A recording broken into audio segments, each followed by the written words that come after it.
بسم الله الحمد لله والصلاة والسلام على رسول الله صلى الله عليه وسلم وحين أفردنا مانتا إن البرنامج عصب أو كاميدا قيب عصب أو كاميدا برنامج كلمة القدر إن ندافرنا برنامج كلمة القدر وحكاكمنا لبا قيبات وهاي قيب أو حخرس أي قيب فكرة وحخرس كوحن حوق سارجنين إنه خلينا بقى فكرة بقى نوفليسة بقى كورمية برشة وحي أنفع ويا برشة دغن كذا يو دين كذا يحقق طمع يدبتين كتير هيستا وحنو إسلاء ابن مركان بدن رغبني إن عن برنامج أوباهين هاي قيب عصوم الوسط كرديو أو كسر قيب كلام برشة لمان وحي أنت هالدور كذا فكر كأنت هيسي أنت مشكلة كتير لمان نعيد برشة وحي حلقة كين كريين إنه كسر عصونا أو أي نقرأ قيب كلام أيانو isla garanay marka barnaamij cusub ayaan ku daafurayna hadda oo nala daafurayo Dr. Maxamed Cabdi Daawud barnaamijka magaciisa waxa weeyaan Martin Joodal waxa alaaba aan ku wareysan doonaa kulli qof kamida haldoorka bulshada ama qof fikir fiican bulshada u haya oo qof kamida anaga uu wareysan doono kana wareysan doono hadda mowduuca aan isleenahay bulshada arrimaheeda ugu taabanaya maanta waxa inoo daafuraya Dr. Maxamed Cabdi Daawud oo inoo eegaya qodob aad bulshadeena dib badan uga ay aadna u dareensan tahay horta marka hore doctor soo dhaw barnaamijkan Martin Mangool aad baad mahadsan barakallahu fiik doctor mowduuca in badan aynu ka sheekaysanay oo aadna u muhiim ah oo bulshadeena aad u taabato in kana ololayaal badan laga sameeyo oo la dagaalanka qabyaaladda horta doctor hadaynu dib ugu yara noqono maxayna oran karnaa qabiil maxayna oran karnaa qabyaalad bismillaahir rahmaanir rahiim horta qabiil waxa weeye waa magac marka saad adiga dee astaan lagu garto maxamed faarax saddex hawo baad baranaysa shidhiba qabiilkii baad gashay marka waxa weeye marka hore waa astaan qofka lagu garto oo marka maxaan ku rahday dee ilaa imikadan taxan hatta dadka qaar baa afar magac qofkiisa sheega si loo garto nugti qofku yahay marka waa wax dee beriya waa inas wax dambiyo leedahay qabiil marka haddii aanu dee dadka qabiilka jooga marka aanay crime sameyn markay karaam sameeyaan dee lama oran karo magac qabiilka keenay waxa weeye camaashooda xun iyaga dee niyawaayaadkooda xun marka horta taas waa taa weeye marka wax dambi leeyahay ma jirto laakiin qabyaaladu iyaduna laba ay kala qaybsantaa horta qabiilka laftiisu haddii uu qabiilkaasi very influential noqdo oo daryeelka uu isa siinaya amba waxtarka uu isa siinaya amba isku xidhnidu isku xidhaya ee xoog badato marka wuxuu challenge gareyn karaa wax kasta oo marka aan isaga ahayn hatta dawladdu uu challenge gareyn karaa wuxuu challenge gareyn karaa maxaan ku qabaa'ilkii kale ee meesha kula noqda marka waxay istarayaan oo aad iyo aad u farbad haday difaac iyo deeq iyo dirir iyo wax walba tahay laakiin markaanay ay yar tahay waxay istaraan oo musaacadaad dirir yahay markaana afakt uu ku keenayo fact dadka kale hareerihiisa uu yaraanay taas waa taa qabyaaladu iyaduna laba ay kala baxaysaa sidaynu qabiilkii laba u kala dhig waxay kala baxaysaa qabyaalad xun iyo qabyaalad wanaagsan qabyaalad markaynu sheegayna iyadu waa maxay qabyaalad waa waa adigoo u eexda qof yani amba waa adigoo qof siiya waxaana dadka kale siin amba u ogol waxaana dadka kale aanad u ogolay ayaa noqonaya markaa qabyaalad marka dee kaasi labu taagaya mar waxaad siinaysaa sadaqa oo kale iyo xoolahaagii iyo adduunkaagii ku gaarka ciddaa doonto ayaad siin kartaa oo xaq baad u leedahay inaad ciddaa doonto cid kugu qabsan kartaa amba sharci ku ceebeynaya ku diin iyo ku kale maxaad xoolahaaga u siisay ilmaadeerada cid ku oranaysaa ma jirto waa xoolo aad leedahay iska baad wal laakiin marka xoolaha ummadda iyo maxaan ku rahday waxa ummaddu leedahay iyo opportunitieska ummaddu leedahay iyo furaska ummadda ka dhaxeeyay markaad intaad ururiso aad reerkiina siiso ya markaasuu noqonayaa qabyaalad xun marka maxaynu isagana u kala qaybnay qabyaalad wanaagsan iyo qabyaalad xun marka waa mid wax istara marka midna waa mid aanu dadkii kale xuquuqdoodii lid ku ahayn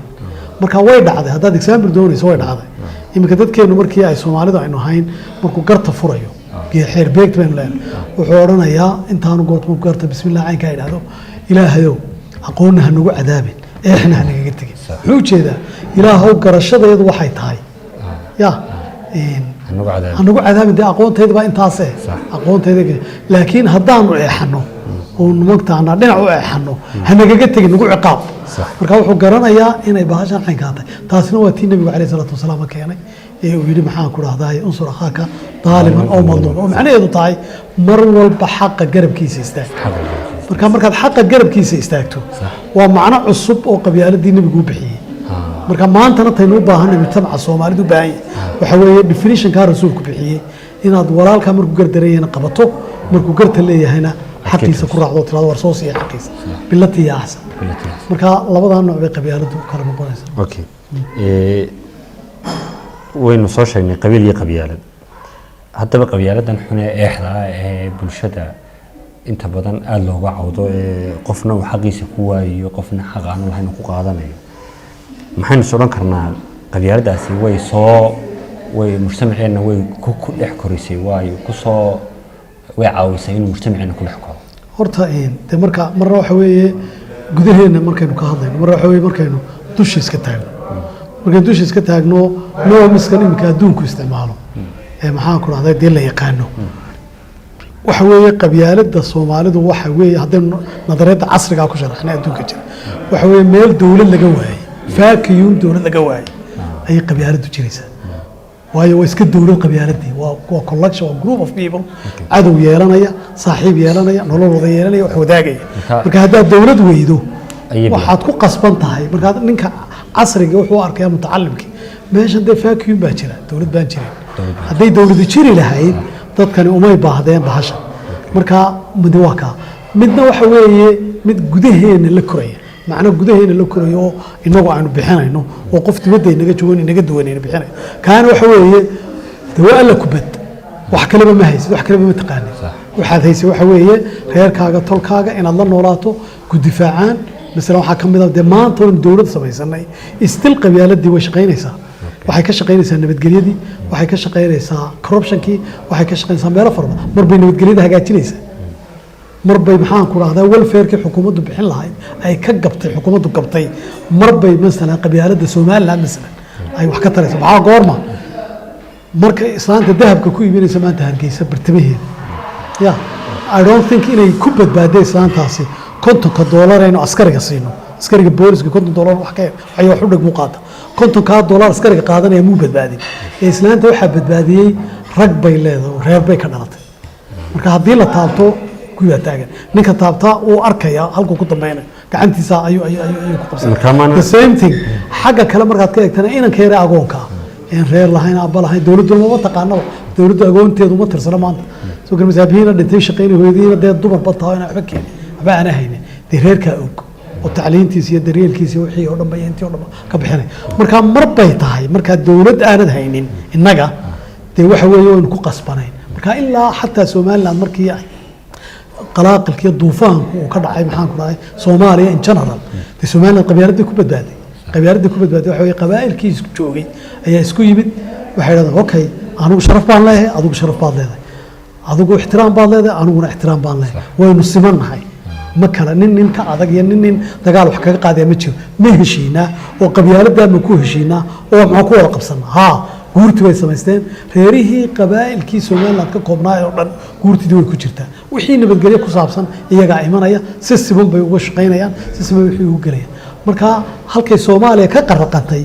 Somaliland waxa badbaadiyay qabyaaladii baa badbaadiyay minaan adaba dhinac kale hadaynu dhigno marka hore weyn ku badbaadnay qabiiladu way ku heshiiyeen waxbaynu ku dhisanay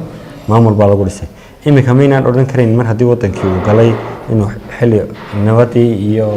xilligii nabadda la dhisay laga soo gudbo loo baahan yahay horumar in la galo inay qabaaishi noqotay dawladda yaryar oo dawladdu waliba ay doonayso inay dhaqaalihii wadanka wixii soo galay ay inteedii boobi karto siyaasadii bay gashay inagoo heshiis ku aan nabadii iyo wada jirkii ayay qabyaaladii markaa gashay haddana siyaasadii markaa wuxuu u qaatay qofkii qabiilka ku jiray siduu ninkan xoolihiisa u siinayay wuxuu doono ayuu qaatay ninkii madaxweynaha qaranka u ahaa hadda qabiilkiisa ma aha inuu isagu ikhtiyaar u leeyahay inuu siiyo marka hadduu reerkiisa yahayna uu siinaya haddaanu reerkiisa ahayna xubintii baarlamaanku uu ka duwaya iyadoo laga yaabo xubinta baarlamaanka u taagan inay tahay xubintii dalkan anfici lahayd oo reerkiisa ahayn laakiin ninka aan reerkiisa ahayn impossible inuu codka siiyo marka maxay galaysaa dambi eegata marka hore xoolaha marka markii siyaasadii soo gashay wuxuu noqonayaa tii nebiga ma aha way tii nebiga waxay mar walba xaqa u yiri yani in adeerkaaga liitaa ee noqon karaynin baarlamanku ya inaad u hiiliso ma aha waa inaad u hiilisaa kaan in adeerka ahayn ee dalka wax taraya ayuu xadiiskii nebigu markaa imanaysa marka qabyaaladii markaa way ka hor imanaysa markaa ay ka hor timaadana waxaa ugu wacan oo qofkan maxaa inaad qofkii inaad iska tiraado maahay maxaa ugu wacan waxaa ugu wacan in adeerkiisan u siinaya guri wuxuu qabaa in adeerkii hadhowto inuu wax u tarayo inuu jaamacadda ka hostaynayo inuu shaqada ka hostaynayo inuu meelo kale ka qabanayo marka guri baa kalifaya marka waa maxay gurigeena daryeel baan u haysan daryeelkiina waa maxay xukuumaddii baa bixin lahayd xukuumaddii may bixin marka waa inuu jiraa daryeel ka weyn daryeelka qabiilku bixinaya oo xukuumaddu bixisaa markaas qabyaaladdu way iska dharaysaa haddii cadaalad xukuumaddu samayso oo maxkamaddu xaqaagii ku siinayso oolad baahna inaad reerkiina kaxaysato soo galmayso oo markiiba gacan bira lagu qabanayo qofkii haddii maxaan ku dhahdaayey ninka wanaagsan ee reerkiinii cid walba dooranayso oo hadduu wanaagsan u qalmo cid walba dooranayso laakiin la odhanayo ma kii xumaayo reer hebel ee ka daaya daryeelka noocaas oo dhan markii dowladdu qabanayso waxaa dhacaya markaa in maxaan ku dhahday laga tago qabiilkii oo loo tago maxay qarannimadii halkaasay qarannimadu markaa imanaysa qarannimadii markaa waxa weeye waa waddankii marka ninka soomaaligii marnaba ma noqdo qaran nin wadani oo soomaalihii wuu yarya waa fara ku tiris hadduu jirana waa macdan qaaliya hadalka waan ku celinaya hadduu jiro nin wadaniya oo soomaaliya waa nin ka tegoo qaaliya wey weliba u malayn maayo dadka aan diinta lahayn inay yihiin ee dadka diinta iyo akhlaaqda iyo cilmiga isku darsaday cilmi khali waxba ma taro oo baalkii shuuciyad baana soo martay kapitalism baana soo maray hadday arkaan xaad cidla yaalla way qaadanayaan iyagaa ugu daran laakiin ninku markuu ilaahu ka baqay iyo wixii aakhiriyo qiim uu aaminsan yahay ku noocaasi waa iman karaa marka wadaniyad may gaadhin soomaaliya laakiin afraad yaryaroo ku tirisa ayaa dhici karaya inay wadaniyada noqdaan marka caynkaa tahay waxay u baahan tahay qabyaaladii markaynu markaa waajahayn waa inaynu eegnaa maxaa raadaynaya ma aha inaynu qabyaaladdu ha dhacdo maanta udha haddaad tira ha dhacdo ma dhacayso way sii kordhi qabyaaladda halala dagaalamo ma daynayso way kordhaysaa de factories baa jire waa inaad hoos ugu dhaadhacdaa factorieska bahasha kordhin kara amba yarayn kara factorieska markaa waxa weeye waxaynu ku soo ururnay gebigooduba yihiin waxay noqonayaan daryeelka ay qabiilku bixiyaan waa factor wuu raadaynaya inay qabyaaladdu badato iyo inaanu badanin daryeelka dowladdu bixisaa intuu leegyahayna way raadaanaysaa qabyaaladii inay badato iyo inay yaraato hadday badato daryeelka dowladdu bixinaysa qabyaaladii way yaraanaysa waa laga baxaya dadku way ka tegayaan waddan bay noqonayaan dalkay jeclaanayaan dee wuu ku mitadaya dal baan leeyahay oo waxbaan leeyahay odhan laakiin markaan dalkiisa waxba ku qaban dee reer hebel baan buu leeyahay tus fiiha waddanka maxay ka galay soomaalimada sheegaysa maxay ka galay waxaan maxay ka galay dee muu arag eeg talabaad ee ku xidhan waxa ta saddexaad ee ku xidhan waxa weeye abilitygiisa personal abilityga qofka waa inuu dhisan yahay taana dowladdu baa dhisi karta reerkuna wuu dhisaa laakiin reerku kaa u dhisay dee reerkiibuu markaa ayuu u shaqaynaya laakiin hadduu dowlad la wada leeyahay dhis lahay oo jaamacadaadu free ahaan lahayd oo waxbarashadaada hoose free ahaan lahayd oo quality yeelan lahayd ya waxaad noqon lahayd nin wadanka jecel oo dee reerku waxba kuuma qabanay wadankaa kuu qabtay waxaad odhanahay wadankii wax ku celi marka personal abilityga qofkuu leeyahay oo dhisanna waa factorieska raadaynaya maxaan ku dhahdaa qabyaaladii taa ugu dambaysay raadaynaysaa waxa weeye waa waxaan loo yaqaano advocacyga wacyigelin ummaddu inay leedahay wacyigelin oo loo sheego bahashan inay sidii nebiga ta xuni ma aha ta wanaagsan marka innagu waxaan markaa dhalinyarada uga digaya waar ta wanaagsan haddaad maanta weerar ku qaadaan dee waxa soo baxaya waa xumaanu baa markaa dalkii ku baxay marka qabyaaladda wanaagsan weerar ha ku qaadina laakiin weerarka waxaad ku qaadaan qabyaaladda xun ee cadaalad darrida iyo xaqa bini aadmiga iyo boobka iyo dhaca iyo khaa'inimada iyo tuugada iyo tuufada taasaa weerar u baahan in lagu qaado waana tuu nebigu yihi calayhi salaatu wasalaam dacuuha fa inahaa muntina ya iskaga taga baashaas doctor waxay ku maqaalaa inaad formula u samaysay qaabka loo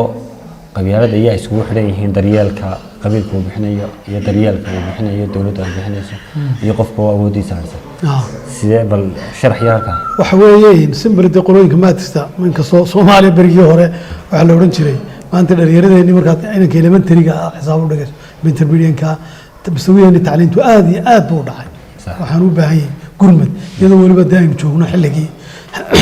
information age aynu joogno macallinku uu reference fara badan wax badan heli karo haddana waxaad moodaa tacliinteenu way hooseysa laakiin mathematically وحوي قياس بان سمية هتكون قرنيسو أي مجتمع أم بأي حكومة أم بأي رجيم بعده قبيلة دين كوروني يعني هو صدقني وحيكون عندنا أفرتي قفة أفرتي فاكتورين شيء هدي أي كورونو حنقول هذا فاكتور كقوات وآدو كورونو وحنلو يقارن حنقول دريال كرير كبيعنايا ودول وايكي دول تدو آدو كورونو قبيلة دين يدون آدو كورس مركا على هذا directly proportional to حنقول والله هذا سيسكو مركا دريال كقبيل كبحيو هي قبيلته ودايركتلي بروبوشنال هادو دريالك قبيلك بخنايا كordho qabyaaladaadu cirkay tagaysa hadhow tan inuu dagaal qarxaamo waxba ku hay waxa batay daryeelkii reerku bixinayay waxa la waayay dawladda waan jirin marka kaas uu koreeyay wala koreysa qaarna qabyaaladu way la yaraanaysa oo la googaysa inversely proportional dawladda marka kuwa inversely proportional ka wada tahay waxa weeye waa daryeelka uu bixinayo xukuumadda haday daryeelka xukuumaddu bixinaysa bato يا قبيلة دي واحد نقول إنسان fraction يا وكير هير كل شيء مركا لكن كير هير كل يريه لكن واحد بطي ريسبر كل كي بطي وهم هاي كي واحد ديفايد كي دولته بحين سوا أي الله ديفايد كريه مركا هادو كاسي بطور ريسبر كل يا واحد كل دوار إنسان وقتي يا approximately to zero approach to zero بيكون ما نسق قبيلة واحد كلو سوون الله من الفوكس يقول الله إن ذات كلو دي قبيلة كله قدو سوون هادو بطو قبيلة دي ويدمي كرتا كصد حادنا وحويه وقفك دولته هذا يدستي ويدنا يرفع بدنه نوران كريه أو عن ريركو باهنينه واستدي وزير كي واستدي أوضاع كيو أحوال باهنين لهلا يا ونكيد رياضة ده هلا يو أبيرتي فرق بدن عايز مش بدون كش قيسن كريه مركانا ويرانا سباش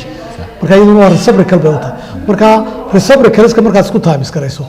هذا قيبسو دريال كي قبيلة مثلا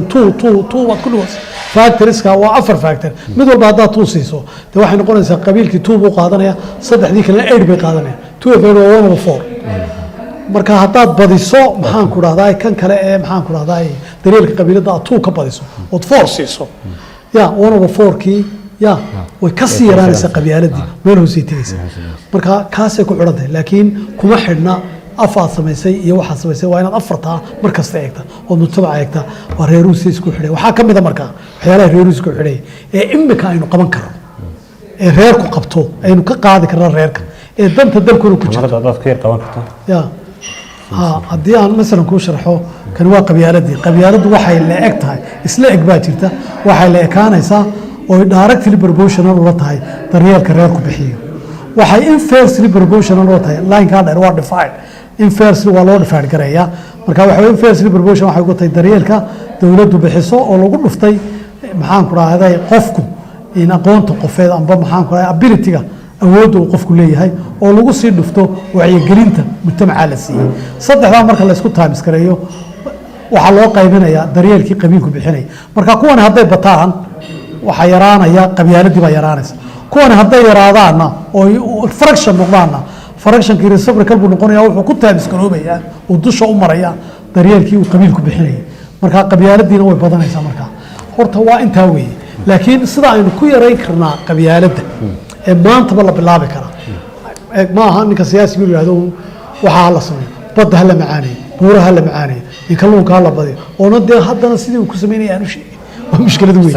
marka anigu ma garanayo ilaa la helo dawlad hagaagsan oo daryeel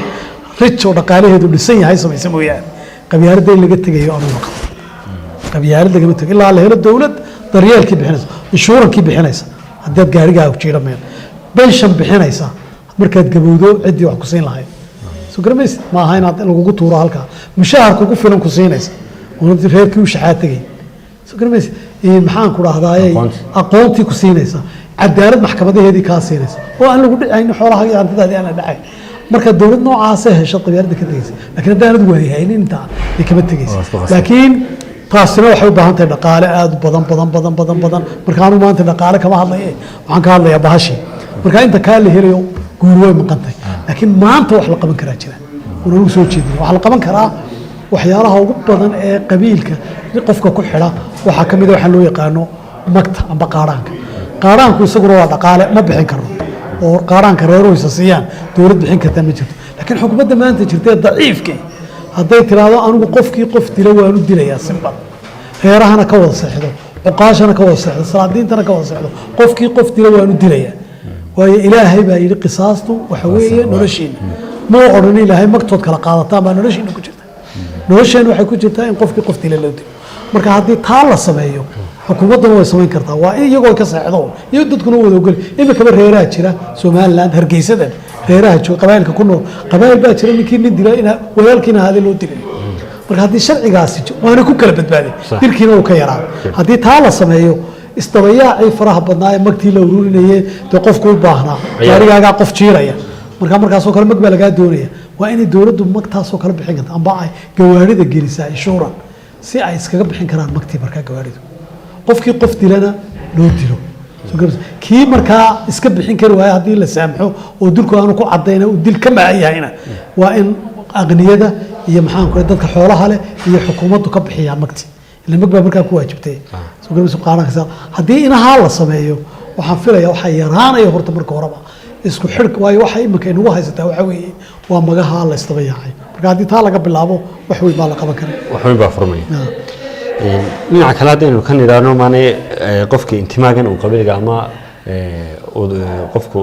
ka tirsankan uu qabiilka ka tirsan yahay uu dareemayo inuu deegaankii uu qabiilka ka soo jeeday isagu leeyahay dadkii qabiilka ay isku qabiilka hayeen dad ay isku cid yihiin oo inuu taageero oo uu tirsado ay yihiin maynan dhinac kale marka laga eego maanay ahayn wadanninimadii oo noqotay qayb kooban oo kamid ah bulshada yes ana waxaan qabaa imika ninka mutacallimka ah ee reerkiisa ku dhex jira ee qaaraanka la wadaaga ee magta ka bixiya ee waxay uga baahdaan baa inuu waa mutacallim oo ka kharash badan oo badee baa misharka reerkiisa ku dhex jira wuu ka wanaagsan yahay wuu ka wadanisan yahay wuu ka akhlaaq wanaagsan yahay wuu ka qof wadanayo oo wax qaban karo wax lagu aamini karo ayuu noqon karaa ninka reerkiisa ku jira waxa xun oo waxba lagu aamini karin baan qabaa ninka qaaraan diidka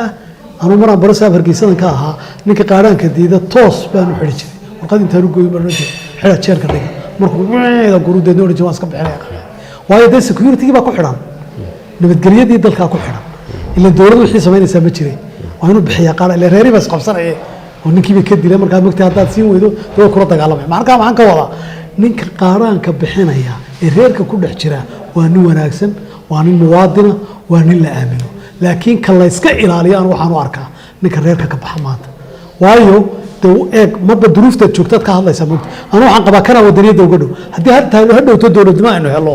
kanaa muwaadin saalixa laba noqonayo oo canshuurtii bixinayo waxba bixinayo adeegii ogol laakiin kan anaaniga ah ee kule maxay tahay ee weliba dee cilmi isbidaya odhanaya boorshin maa iga tagay maxaan bixinaya kaasi waxa weeye labada waa ka aan diin aaminsanayn waa kaan ilaah aaminsanayn waa kaan dhaqan lahayn waa khaa'inka noqonaya khaa'in waddanka noqonaya marka imikana aynu kala garanaynaa muwaadinka khaa'in waddan noqon doono berito iyo kaan noqon doono kaan qaaraanka bixinaya reerka maanta uma arkayo inuu yahay nin muwaadin saalix doctor waxa weeye si fiican baad u faahfaahisay mawduuca oo kolley wax lagala soo bixi karo qof kastoo ka fiirsada haddii aynu nidaa qabiilka heerkan uu Soomaali xilligan uu ku marayo iyo sida loo kala daadsanayay iyo dowlad la'aanta maynaan haddaynu xaggii diinteena ku noqono maynaan isku shabihi karin cahdigii rasuulku calayhi salaatu wasalaam markuu madiine yimid sidoo qabiilku xoogga u ahaa ee uu qabiilku u dhisnaa iyo sidoo nabigu dowladnimadii iyo daryeelkii uu bixinayay qabiilku uu ugu bareejiyay dowladii inuu u dhiso ee wasiiqat almadiina isagoo xataa dad gaale oo dee masiixiyiin iyo dad ay joogeen badda yahuudiba oo haddana intuu dowlad ku wada dhisay haddana qabaayishii ay ku milmeen muddo kooban saasay يعني النبي عليه الصلاة والسلام صدق حياته سنة وعي بودي ما كون وعي قليل تدخل يسميهين إن أنا وحبي سلارين إن ولا ليهين إن أنا وقفك ولا الكيس حقوق دي سير عليه وعي جاسو هذي ما كده من الشرع بابو كانوا دولد بسبي مرك مدينتك دولد دينا دقارو سبي وحكم ده هسه كذا يا ما هدينا بوحي إلهي وي سكذا وحي كجوضة حوالها بقول كيما 2.8 marka wixii xoolana waa soo wixii lacag iyo daab iyo mumtalakaad guriga ana waasada ninka 100 guri maanta Hargeysa leh sanad walba uu 3 guri bixiyo hadhow tooba iska dhamaanaya guri dadka caadigu la mid noqonaya ya soo garmaysi marka dad buu siiyay ajarna wuu helay soo garmaysi qof muwaadin dalkii bixiyana islaamku waxad wada more socialist inuu yahay moogta ma aha iqdaaci iyo raasamaal iyo tabaqa cirka tagtay mid hoos ka tag islaamku dadku isku dhaweynaya waxaa la doonayaa qof walba in laga faa'iidaysto kartidiisa hadduu dee faqiir dadkaaga wada noqdo dee capability caqligay lahaayeen iyo aqoonta iyo iyo wixii ilaahay siiyey iyo hibooyinkii ilaahay siiyey way baaba'aya inta ina faqiiran maanta hibo lahaa amba Einstein la mid noqon lahaa amba nin kale la mid noqon lahaa amba waxa noqon lahaa faqrigu dishooday ma malaynaysa marka faqrigu wuxuu yahay diintu waxay la dagaalantay faqriga marka 2.8 kaasi haddii maanta Somaliland laga ururiyo inagoo dowladda haddii laga ururiyo waxaan qabaa inuu dhaqaalo weyn oo gacan aaminan oo ku dhaco oo wanaagsan oo ducunayno xisaabteedii baashida leh waxa dhacaya tacliintii baa la hagaajin lahaa caafimaadka la hagaajin lahaa moogtay boqol wax baa la hagaajin lahaa oo markaa dadka dhisa oo mataqaana marka nabigu taasuu sameeyay dhaqaaluhu markiiba sameeyay wuxuu kaloo sameeyay oo dee asxaabtii nabigu noqdeen wacigii 13 sano uu siinay niman maamulayaal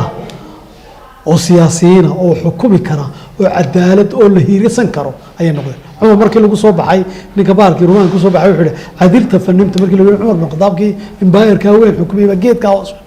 ayuu wallahi ma geedka hoos fadhiday